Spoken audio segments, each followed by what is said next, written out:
جہاں تک اس شخصیت کا تعلق ہے، وہ کینیڈا میں اس وقت تشریف فرما ہیں، اور وہاں انہوں نے ایک محفل میں یہ شوشہ چھوڑا ہے کہ قرآن مجید فرقان حمید میں غلطیاں ہیں، صحابہ کرام غلط لکھتے تھے اور رسول اللہ صلی اللہ علیہ وسلم کو اس کا علم نہیں ہوتا تھا، اس کی خبر نہیں ہوتی تھی،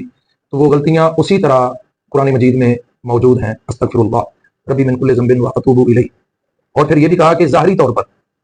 تو یہ بھی ان کا ایک اپنا فلسفہ ہے۔ یاد رکھیں کہ قرآن مجید فرقان حمید یہ اللہ تعالیٰ کی آخری کتاب ہے، اور یہ حضور تاجدار ختم نبوت صلی اللہ علیہ وسلم کے سینہ علم نشرہ پر نازل فرمائی گئی ہے۔ قرآن مجید اور نبی کریم صلی اللہ علیہ وسلم کی ذات اقدس تمام کائنات کے لیے ہدایت کا بہترین ذریعہ ہے۔ ایک بار اللہ تعالیٰ نے یہ فرمایا ذکر للعالمین، یہ تمام جہانوں کے لیے نصیحت ہے، اور ادھر کیا فرمایا رحمت للعالمین، یہ تمام جہانوں کے لیے رحمت ہے۔ تو قرآن تمام جہانوں کے لیے نصیحت ہے، اور جس عظیم ہستی پر نازل ہوا ہے وہ عظیم ہستی تمام جہانوں کے لیے رحمت ہے۔ افسوس یہ ہے کہ اس عظیم نصیحت اور اس عظیم رحمت کی جو گستاخی کی جا رہی ہے، اور وہ بھی کلمہ پڑھنے والوں کی طرف سے، اس پر ہم جتنا بھی افسوس کرتے ہیں وہ تھوڑا ہے۔ مجھے بہت افسوس ہے کہ انہوں نے یہ بات کیسے کر دی اور کس بنیاد پر کر دی۔ قرآن مجید وہ واحد کتاب ہے جس کی حفاظت کا ذمہ رب کائنات نے اپنے لطف و کرم پر اٹھایا ہے۔ کتنی آیات ہیں قرآن مجید میں، یہ ظاہری باطنی، یہ سارے ان کے الفاظ کے چکر ہیں۔ اللہ تعالیٰ قرآن مجید کے ظاہر کی بھی حفاظت فرما رہا ہے اور باطن کی بھی حفاظت فرما رہا ہے۔ شروع میں اللہ تعالیٰ نے فرما دیا الف لام میم ذالک الکتاب لا ریب فیہ ھدی للمتقین، تو یہ وہ کتاب ہے جو ہر قسم کے ریب سے پاک ہے، ہر قسم کے عیب سے پاک ہے، اور جس عظیم ہستی پر یہ نازل ہوئی ہے وہ عظیم ہستی بھی ہر قسم کے ریب سے پاک ہے، ہر قسم کے عیب سے پاک ہے۔ اور ایک مقام پر رب کائنات نے فرمایا، ان کے اس اشکال کا اس میں بڑا واضح جواب ہے، لا یاتیہ الباطل من بین یدیہ ولا من خلفہ، کہ باطل اس کتاب میں نہ سامنے سے داخل ہو سکتا ہے نہ پیچھے سے داخل ہو سکتا ہے، اس کا کوئی ظاہری پہلو بھی باطل نہیں، اس کا کوئی باطنی پہلو بھی باطل نہیں۔ تنزیل من حکیم حمید، یہ نازل کیا ہوا کلام ہے جو بہت بڑی حکمت والا ہے اور بہت بڑا لائق تعریف ہے، اس کی طرف سے یہ کلام نازل کیا گیا ہے، یہ تنزیل ہے۔ اللہ پاک نے یہ اپنے محبوب کو اور محبوب کے توسل سے ساری انسانیت کو یہ تحفہ عطا فرمایا ہے، اور نبی کریم صلی اللہ علیہ وسلم کا فرمان عالی شان ہے کہ یہ میرا معجزہ ہے، اور یہ معجزہ ہمیشہ برقرار رہے گا، دنیا کی کوئی طاقت اس کو ختم نہیں کر سکتی۔ اور اسی طرح اللہ تعالیٰ نے واضح طور پر فرمایا ہے انا نحن نزلنا الذکر وانا لہ لحافظون۔ اب اس آیت میں ذرا دیکھیے گرامر کی روشنی میں کہ کتنی تاکیدیں ہیں، انا نحن نزلنا، یہ سب تاکیدیں ہیں، اور اللہ تعالیٰ بار بار تاکید فرما کر ایک آیت میں ہی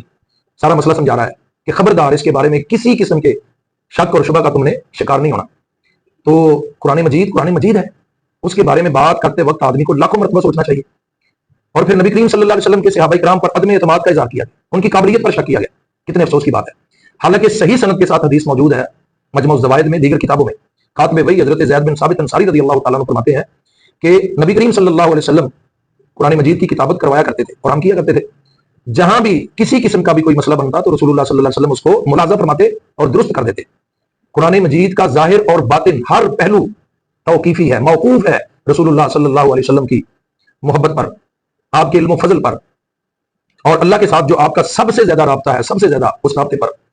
تو اس میں کسی قسم کا کوئی شک و شبہ نہیں ہے۔ اسی طرح حضرت علی المرتضیٰ رضی اللہ تعالیٰ عنہ کا قول مبارک ملتا ہے، آپ فرماتے ہیں من کفر بحرف من القرآن، ہمارا صاحب لفظ کی بات نہیں ہو رہی، آیت کی بات نہیں ہو رہی، رکوع کی بات نہیں ہو رہی، پورے سپارے کی بات نہیں، ایک حرف کی بات ہو رہی ہے۔ من کفر بحرف من القرآن کفر بھی، جس نے اس کے کسی ایک حرف کا انکار کیا اس نے پورے قرآن کا انکار کیا اور وہ دائرہ اسلام سے خارج ہو گیا۔ حضرت عبداللہ بن مسعود رضی اللہ تعالیٰ عنہ کا بھی یہی قول مبارک ہے،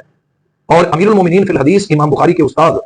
حضرت عبداللہ بن مبارک رضی اللہ تعالیٰ عنہ کا بھی یہی قول مبارک ہے۔ تو تمام مفسرین، محدثین، علماء سب کے اس بات پر اجماع اتفاق ہے کہ قرآن مجید جس طرح پہلے پڑھا جاتا تھا آج بھی پڑھا جا رہا ہے اور ہمیشہ پڑھا جاتا رہے گا، اس میں کسی قسم کی کمی بیشی کا کوئی سوال ہی پیدا نہیں ہوتا۔ پھر یہ بات کوئی یہودی کرے، عیسائی کرے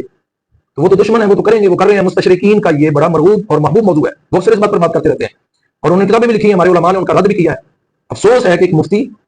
اور ایک اسکالر، اور وہ بھی ان کے علاقے میں جا کر قرآن پاک کے بارے میں ایسی بات کرے، تو میں نہیں سمجھتا کہ وہ اسلام کی کوئی خدمت کر رہا ہے، بلکہ وہ اغیار کی سہولت کاری کر رہا ہے۔ اچھا، پھر یہاں تک انہوں نے ایک مثال بھی دی، قرآن پاک کا ایک لفظ انہوں نے بیان کیا نصف ان، اس پر بھی ہمارے علماء نے بڑی اچھی پکڑ کی ہے، اور سوشل میڈیا جو علماء کرام ماشاءاللہ ایکٹیو ہیں اور جواب دے رہے ہیں ایسے ہر مسئلے کا، میں ان کو سلام پیش کرتا ہوں۔ انہوں نے ثابت کیا ہے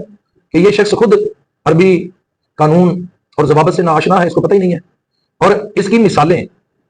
اس کی مثالیں نون خفیفہ اور نون تنوین، اس میں مشابہت ہے نا جس کی وجہ سے حضرت کو شبہ لگا ہے، تو اس کی مثالیں عربی کلام میں موجود ہے۔ قرآن مجید تو ایک بڑا صاف ستھرا اور بڑا پاک سرچشمہ ہے جس سے کائنات مستفید ہو رہی ہے، تو حضرت اس بارے میں بھی غلطی کر گئے۔ اللہ تعالیٰ ایسے لوگوں کو ہدایت عطا فرمائے جو اسلام کے خلاف دانستہ طور پر یا نادانستہ طور پر ان حرکات و سکنات کا ارتکاب کر رہے ہیں۔ اللہ تعالیٰ ہدایت